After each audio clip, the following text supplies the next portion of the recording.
ہیں جس کمرے میں آپ کی میزبانی کی جاتی ہے، جب سونے لگتے ہیں دیکھتے ہیں قرآن پڑا ہوا ہے، فرماتے ہیں قرآن کے ہوتے ہوئے سلطان محمود غزنوی سو نہیں سکتا۔ ہاں میزبان نے عرض کی حضور دوسرے کمرے میں لے کر جاتے ہیں، فرماتے نہیں یہ قرآن کی بے ادبی ہے۔ سلطان محمود غزنوی نے پھر کیا کیا؟ وضو کیا، قرآن کی تلاوت شروع کی، ساری رات صبح تک قرآن کی تلاوت کرتے رہے۔ جب فوت ہوئے اللہ نے فرمایا اے محمود غزنوی تو نے ہمارے قرآن کی خاطر ایک رات جاگ کے گزاری ہے، ہم نے تمہاری مغفرت فرمائی۔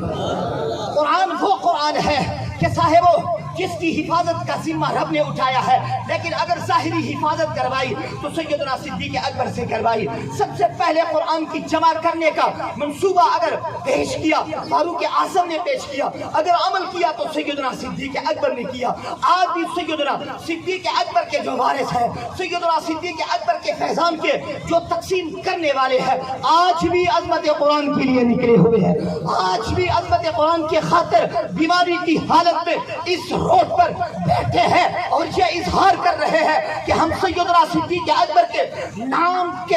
صرف بلند کرنے والے نہیں بلکہ سیدنا صدیق اکبر کے تعلیمات پر بھی عمل کرنے والے ہیں۔ سیدنا عثمان غنی نے اس عظمت قرآن کی خاطر جان کا نذرانہ پیش کیا، حضرت علی المرتضیٰ نے اس قرآن کی عظمت کے خاطر جان کا نذرانہ پیش کیا۔ بلکہ اگر مجھے کہنے دیجیے میدان کربلا میں اگر سیدنا امام حسین کے لخت جگر علی اصغر شہید ہوئے، گردن کٹ گئی، تیر گردن کو چیرتا ہوا دوسری طرف نکلا، تو بات اگر تھی تو دین اسلام کی تھی، بات اگر تھی تو عصمت قرآن کی تھی۔ ہاں صاحبو حضرت علی اکبر کی شہادت ہوئی تو عظمت قرآن کے خاطر، میرے حسین اگر شہید ہوئے تو عظمت قرآن کے خاطر۔ صاحبو یہ اہل بیت کے فیضان کے وارث بھی ہے، سیدنا صدیق اکبر کے فیضان کے وارث بھی ہے، سیدنا فاروق اعظم کے فیضان کے وارث بھی ہے، حضرت عثمان غنی کے فیضان کے وارث بھی ہے، حضرت علی المرتضیٰ کے فیضان کے وارث بھی ہے۔ جس طرح انہوں نے قرآن کی خدمت کی، اگر جمع کرنے کا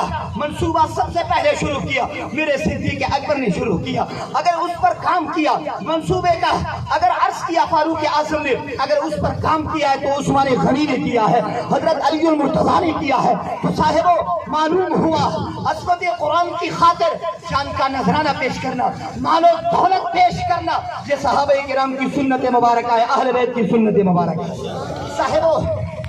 جن بزرگوں کو اپنے بزرگوں نے جو سبق پڑھایا ہے، آج اس سبق پر عمل پیرا ہوتے ہوئے اظہار کر رہے ہیں۔ میرے سیدی و سندی حضرت سیدنا خواجہ فقیر محمد علیہ الرحمہ کا فرمان آج بھی اس فقیر کو یاد ہے۔ آپ نے فرمایا اگر حضور کی عظمت کے خاطر، اگر عظمت قرآن کے خاطر، اگر عظمت صحابہ کے خاطر، اگر عظمت اہل بیت کے خاطر اپنی اولاد کو ذبح کرنا جائز ہوتا تو میں ایک نہیں اپنے 8 صاحبزادوں کو عظمت قرآن کے خاطر اور عظمت مصطفیٰ کے خاطر اور صحابہ کی عظمت کے خاطر، اہل بیت کی عظمت کے خاطر سب کو ایک ایک کر کے ذبح کر دیتا۔ صاحبو بزرگوں کی طرف سے جو ہمیں تعلیمات ملے ہیں اس تعلیمات پر عمل کرتے ہوئے صاحب، اور جس لعین نے، جس حبیث نے، جس ولید نے قرآن کی بھی حرمتی کی ہے، ہماری ان کے آباء و اجداد کو پہلی بھی چیلنج تھا، ان کے ماؤں کو پہلی بھی چیلنج تھا، آج بھی چیلنج ہے، قیامت تک چیلنج ہم دیتے ہیں کہ لاؤ قرآن کی مثل تو لاؤ، اگر مثل نہیں لا سکتے ہو 10 صورتیں تو لا کر دکھاؤ، 10 صورتیں نہیں چلو ایک آیت تو لا کر دکھاؤ، جس طرح ان کے لائنوں کے آباء و اجداد قرآن کے مثل نہ لا سکے اور قرآن کی عظمت کے سامنے نہ کہہ سکے، بدماشی پر آ گئے، تلوار اٹھانے پر آ گئے، آج یہ لائن قرآن کی مثل کو نہیں لا سکتے، اب انہوں نے قرآن کی بے ادبی شروع کی، قرآن کو جلانا شروع کر دیا۔ یاد رکھو ہماری ساری نسلیں، ہماری اولاد، ہماری آبروئیں، ہماری مال و جائیداد، یہ ملک پاکستان کیا ہے،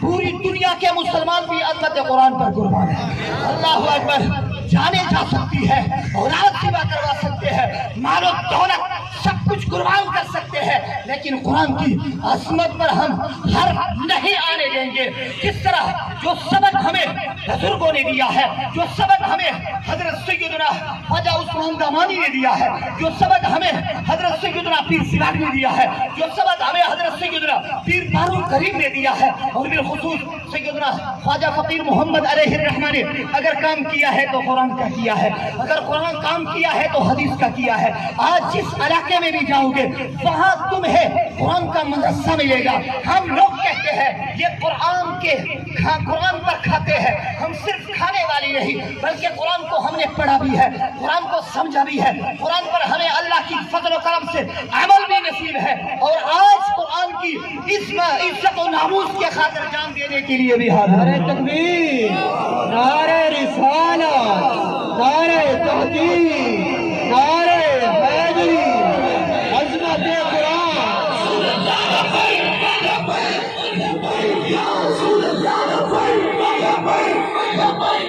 صاحبوں،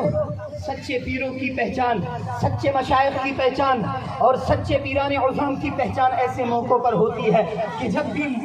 دین اسلام پر مشکل وقت آیا، جب بھی حضور کی عزت و ناموس پر کوئی مشکل وقت آیا، جب بھی حضور کے ختم نبوت پر ڈاکہ مارا گیا، جب بھی حضور کے صحابہ کرام، حضور کے اہل بیت کرام کے پر بے ادبی اور گستاخی کی گئی، تو صاحبوں پہلے ان کے آباء و اجداد آگے ہوتے، ان کے بزرگ سب کچھ قربان کرنے کے لیے تیار ہوتے۔ یہ ہے سچے پیر اور سچے مشائخ، آج اپنے بزرگان دین کی ان نقش قدم پر چلتے ہوئے انہوں نے آج ثبوت دیا ہے کہ آج بھی اگر حضور کی عظمت پر کوئی حرف آئے گا تو ہم سب کچھ کرنے کے لیے قربان ہیں۔ اگر قرآن کی عظمت پر کوئی حرف آئے گا، صحابہ اور اہل بیت کرام کی عظمت پر، اولیاء کرام کی عظمت پر اگر حرف آئے گا، ہماری جانیں بھی قربان ہے، اولادیں بھی قربان ہے، مال و دولت بھی قربان ہے، اور ہم سب حضور کی عظمت کے خاطر حاضر ہیں۔ اللہ تبارک و تعالیٰ سے دعا ہے کہ اللہ تبارک و تعالیٰ